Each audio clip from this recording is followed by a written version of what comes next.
On this episode of Two Wheels Garage, we'll be installing a new high-pressure fuel pump to a 2008 Mini Cooper S.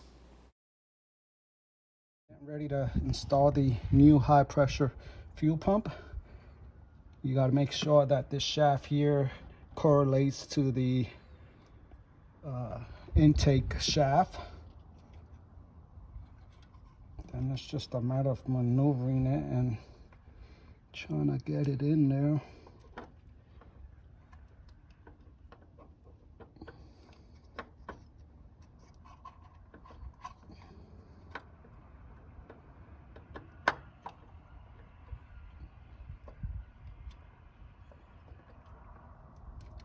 Okay, you gotta play with it a little.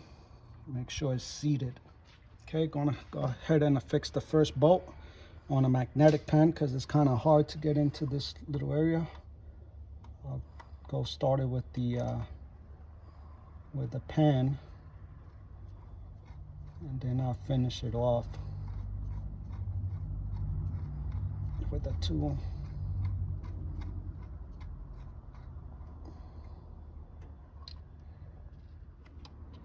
Okay, getting ready to fix the second bolt onto the high pressure fuel pump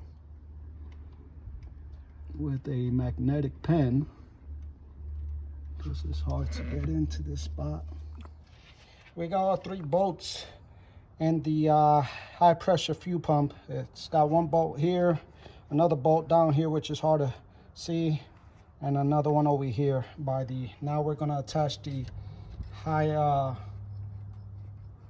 pressure fuel line to the high pressure fuel pump. Just start hand tightening it, then take a 12mm wrench, make sure you tighten it to the appropriate torque specifications. Okay, now we're going to attach this sensor to the high pressure fuel pump.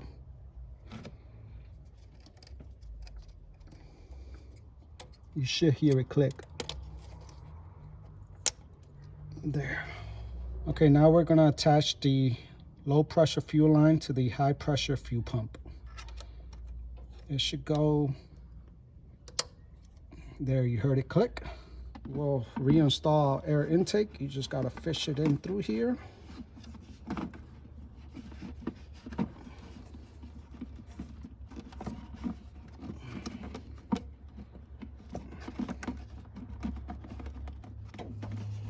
All right, we fished it in. You just got to make sure it clips in over here.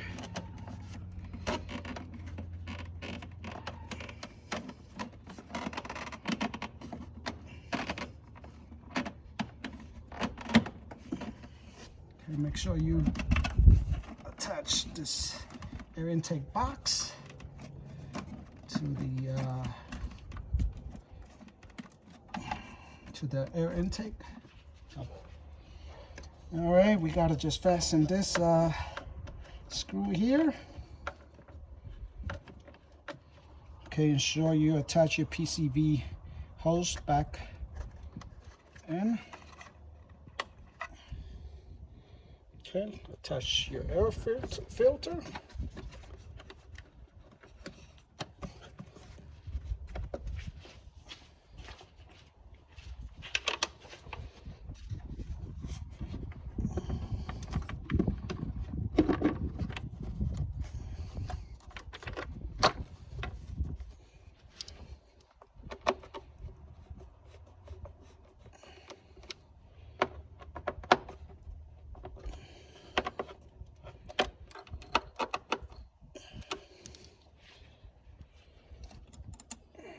Alright, now you attach this to your turbo.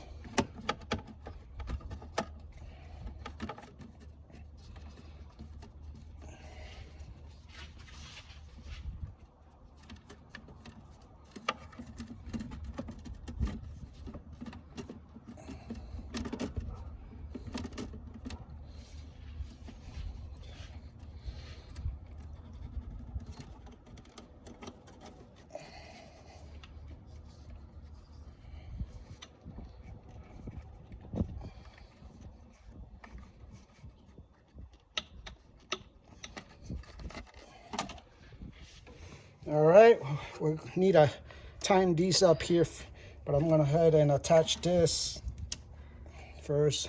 Attach this sensor and now we'll go ahead and tighten these brackets. All right, make sure you get all the sensors plugged in. This one was buried underneath this tube. Luckily, I saw that we needed to attach it back.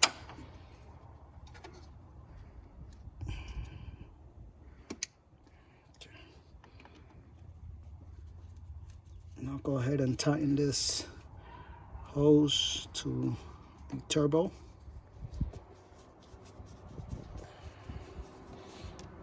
We're almost done.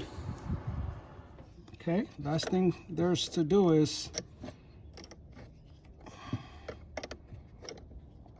put power back to the car.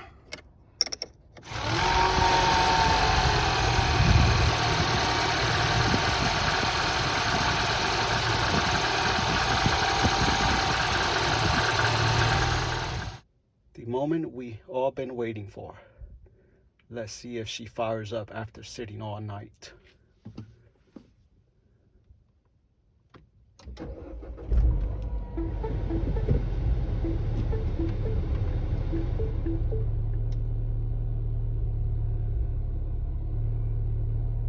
Looks like the culprit was the high pressure fuel pump. She's idling nice. No warning lights.